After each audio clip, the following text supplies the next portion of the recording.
Bonjour, je crois que nous avons tous le pouvoir d'agir sur notre santé. Je suis chirurgien et coach et j'aide les soignants à vivre leur réalité de soignant dans la sérénité et l'humanité. Dans ce podcast, je vais à la rencontre de soignés, mais aussi de soignants, pour qu'ensemble, nous fassions grandir la santé. Je m'appelle Marjorie Ghislain et voici mon podcast.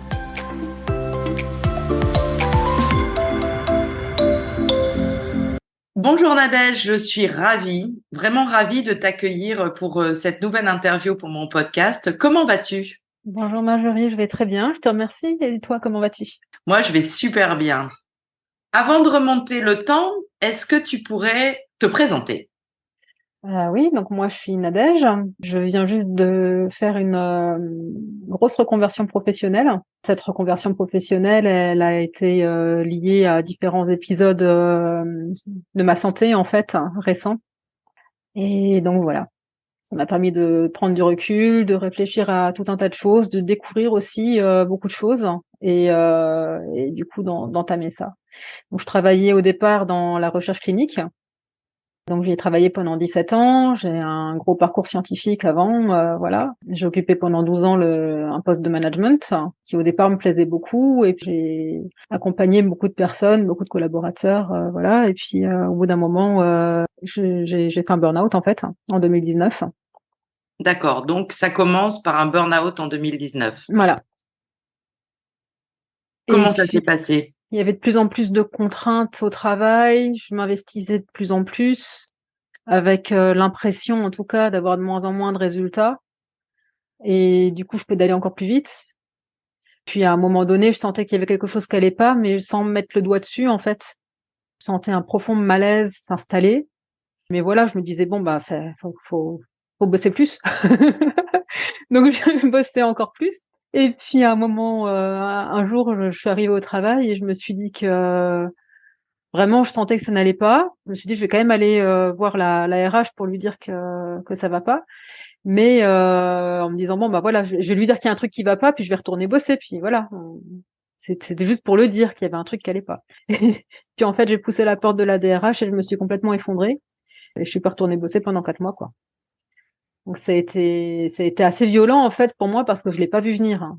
Et puis se sentir, je faisais tout pour tenir bon, et puis le fait là, d'un coup, de se sentir complètement anéanti en fait, et plus capable de rien faire. J'étais chez moi, je pouvais plus sortir, même la lumière du jour était trop envahissante. J'arrivais plus à faire une lessive, enfin des choses, des choses incroyables. J'avais plus d'énergie du tout, incapable de rien faire. Et comment tu t'en es sortie alors de cette période sans énergie, incapable de rien faire? Alors, bah déjà, j'ai eu la chance de tomber sur un médecin très compréhensif, du coup, qui m'a mis en arrêt de travail et que je remercie sincèrement parce que du coup, il m'a donné le temps dont j'avais besoin, sans me mettre de pression et sans me donner de médicaments en fait, parce que j'étais pas en dépression, j'avais pas besoin de médicaments, donc ce qu'il me fallait c'était du repos, c'était pouvoir prendre soin de moi. Donc j'ai enchaîné les arrêts de travail, il m'a orienté vers un psychologue également, une psychothérapie qui m'a pas mal aidée.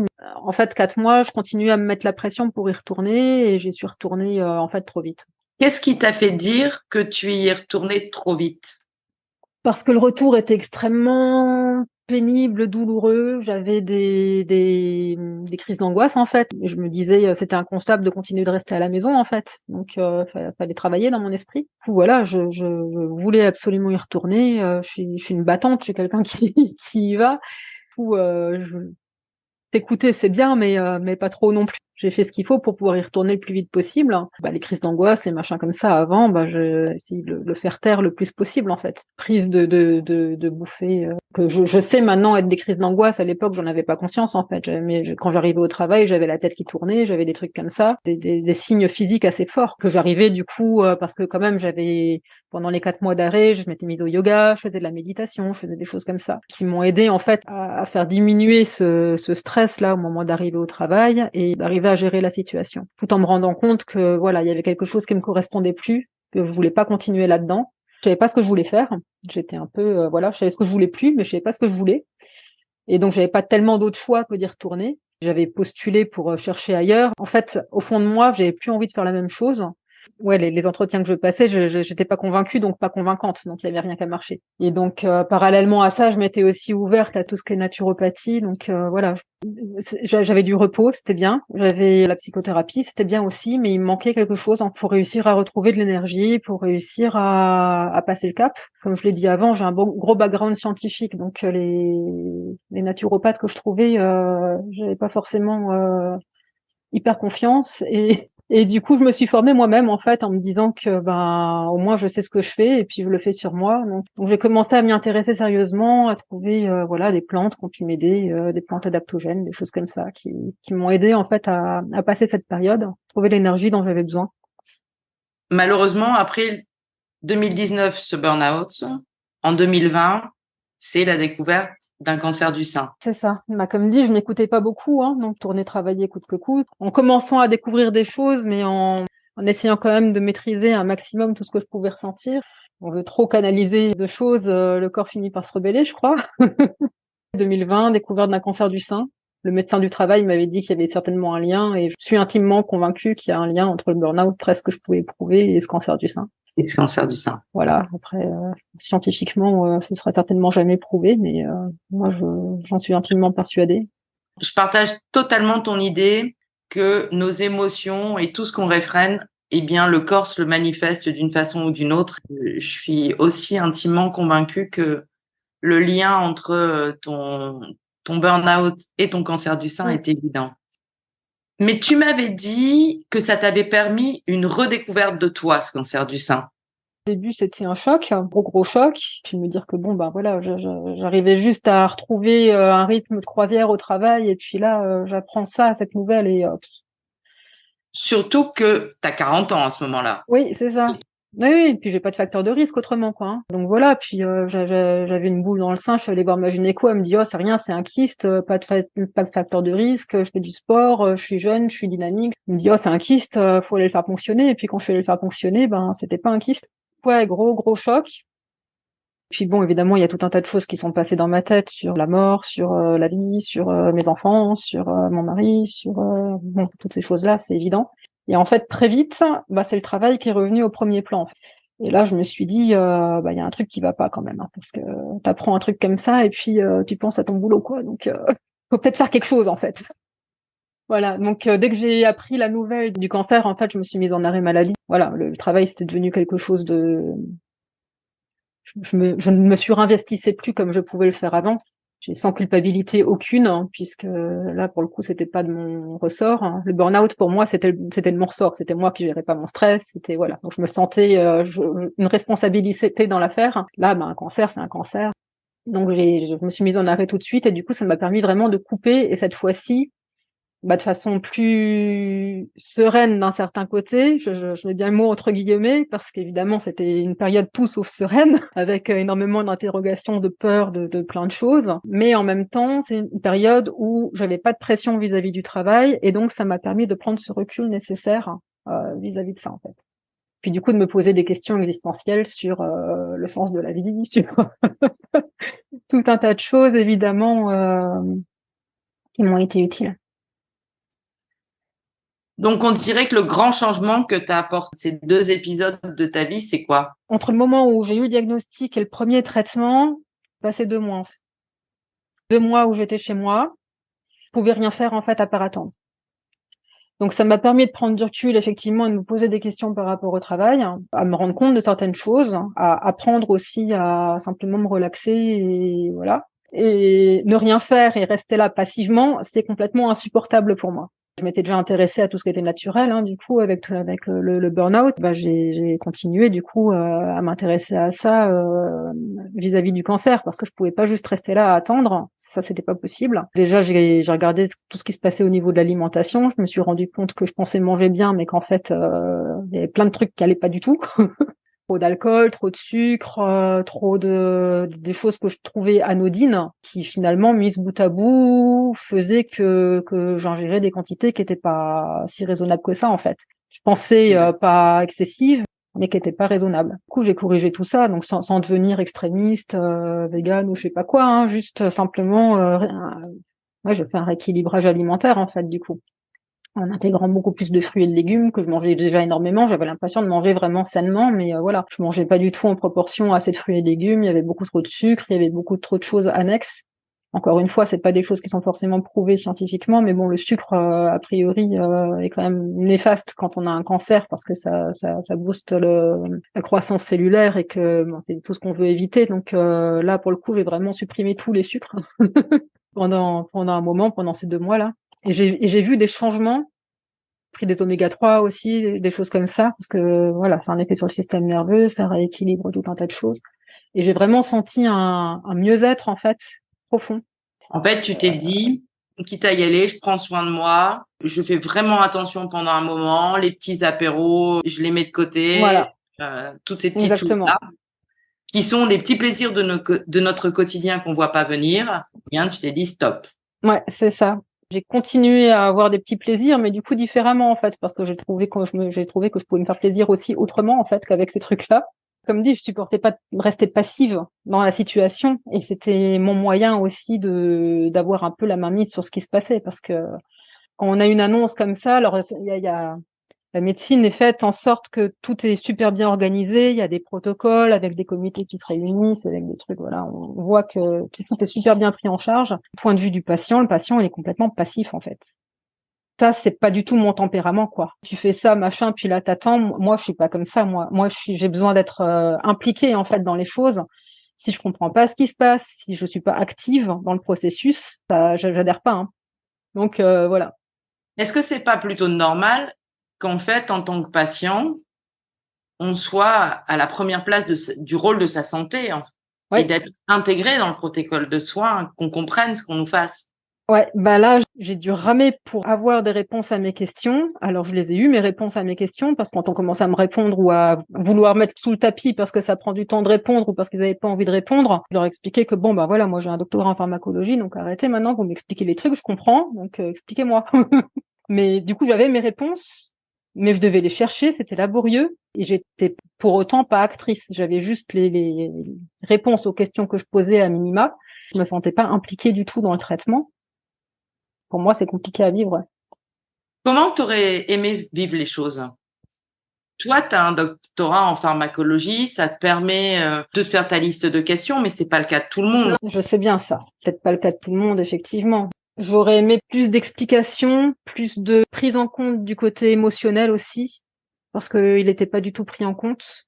Des annonces comme ça qui sont faites, voilà, la réponse c'est non, bah d'abord faut faire ça, ok, d'abord faut faire ça, mais il y a pas d'accompagnement. J'aurais aimé plus d'accompagnement, de propositions, de choses aussi que je pouvais faire moi à côté simplement pour me sentir participer et pour me sentir impliquée. Et ça, c'est des choses qui peuvent être mises en place pour tout le monde, pas que pour des gens qui ont un doctorat qui comprennent ce qui se passe. C'est pas le problème, c'est juste d'impliquer le patient dans le processus en fait et de le laisser être acteur en lui proposant des petites choses qui du coup sont pas forcément du domaine purement médical, qui peuvent être annexes, mais qui lui permettent de prendre sa santé en main, en fait, et de se rendre compte qu'il a peut-être aussi un rôle à jouer. Je pense que c'est important et que c'est crucial dans la guérison, en fait. Que si on est juste passif en se disant, ah, je suis malade, ben, ça marche pas. La guérison, c'est dans la tête aussi. C'est tout un processus. Je pense qu'en engageant les patients, bah, c'est ce qui permet de les motiver et certainement, à la fin, d'obtenir de meilleurs résultats également, quoi.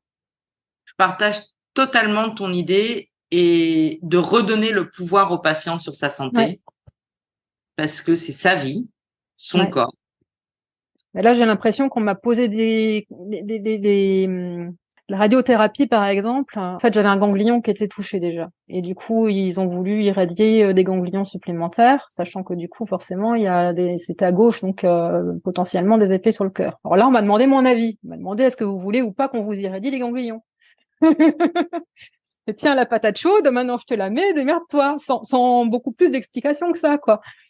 Donc là encore, avec mon background, j'ai réussi à faire la part des choses, à prendre les infos dont j'avais besoin et à prendre la décision. Mais c'est pas de cette façon-là dont j'aurais aimé être impliquée, parce que là, finalement, alors je comprends bien, moi, tout ce que j'ai vu, en fait, c'est un problème légal, où du coup, j'ai signé un truc comme quoi je les autorisais à, et que ben si jamais il y avait un problème cardiaque plus tard, je pouvais pas me retourner contre eux. C'est le seul truc que j'ai vu. C'est pas ce que j'appelle impliquer le patient dans le soin.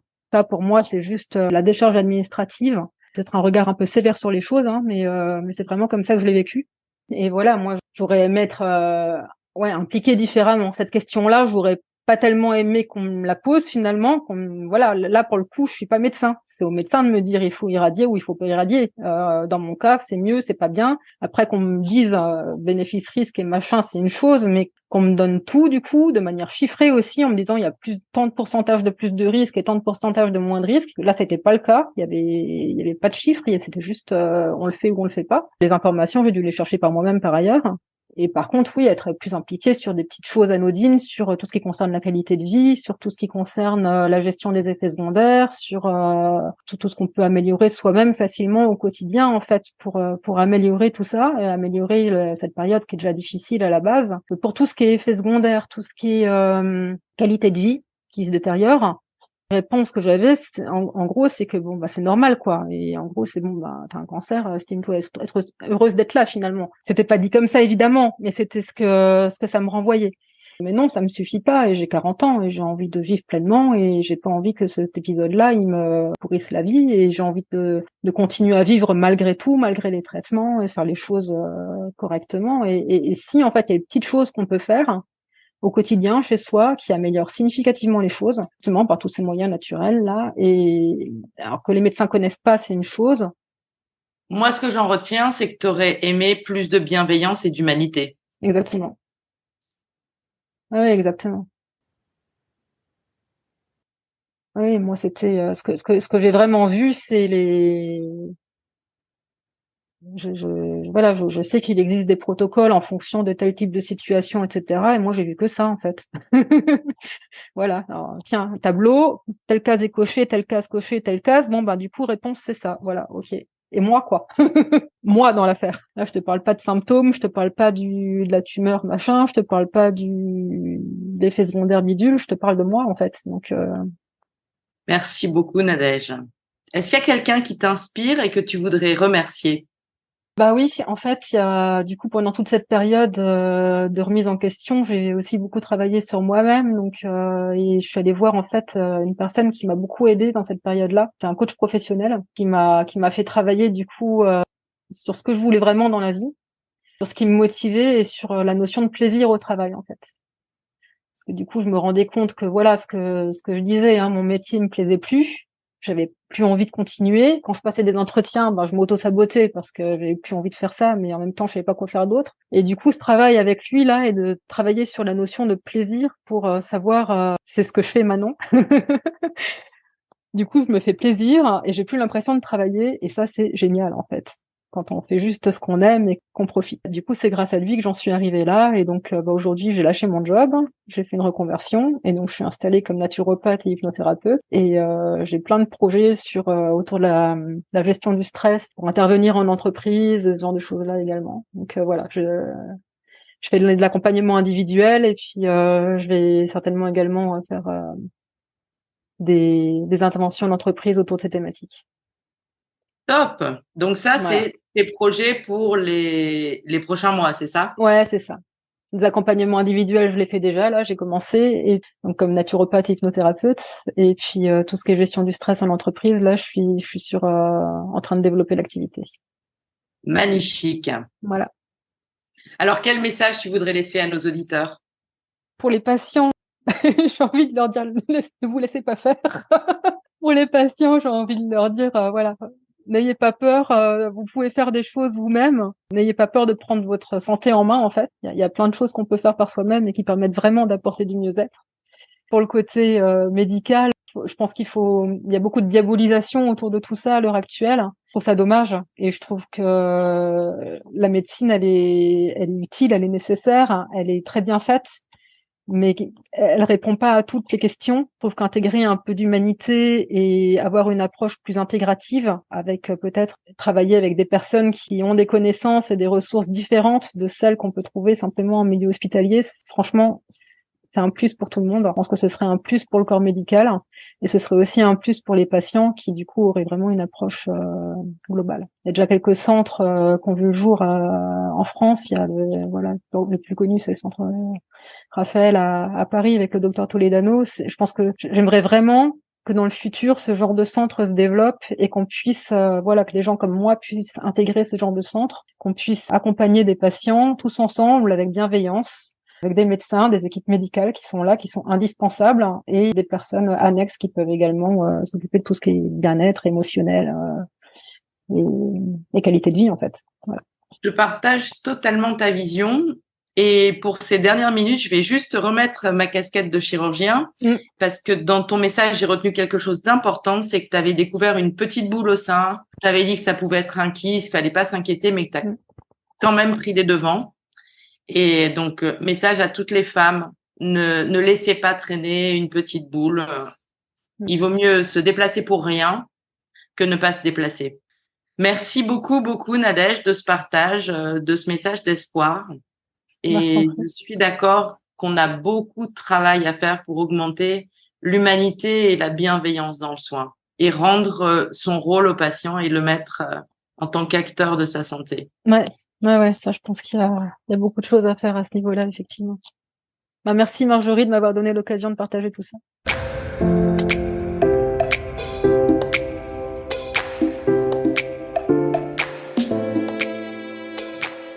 J'espère que tu as aimé ce podcast. Si c'est le cas, abonne-toi pour que je puisse te partager d'autres rencontres. Laisse-moi un 5 étoiles, ça me ferait vraiment plaisir. Et si tu as envie toi aussi de partager ton histoire et de témoigner sur ce podcast, envoie-moi un message via Facebook ou LinkedIn et je te dis à bientôt.